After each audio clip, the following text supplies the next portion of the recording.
Naël, il avait 17 ans, c'était un enfant. Donc on se sent tous directement touchés par ça. Donc je trouve qu'aujourd'hui c'est important de marcher. Près d'1 millier de personnes se sont réunies samedi à Nanterre pour une marche silencieuse en hommage à Naël, abattu injustement par la police il y a 1 an. On le sait, les violences policières c'est un vrai sujet dans ce pays, que ce soit dans les quartiers ou autre part, dans les manifestations par exemple.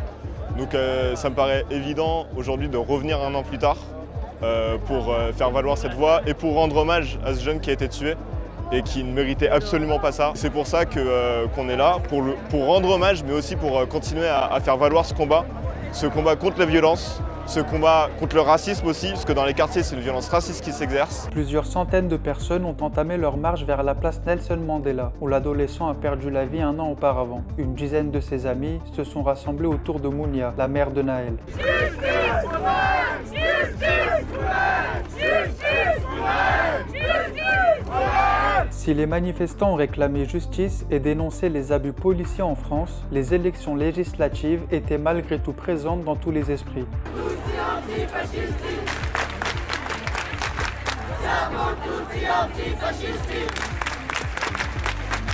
On va pas parler politique parce que pour moi ça n'a pas sa place aujourd'hui.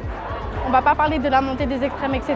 Mais c'est important parce que ces enfants-là sont avant tout français et c'est des enfants français qui sont tués par la police. La police, elle est censée les protéger et c'est pas le cas aujourd'hui. C'est pour ça qu'on marche aujourd'hui.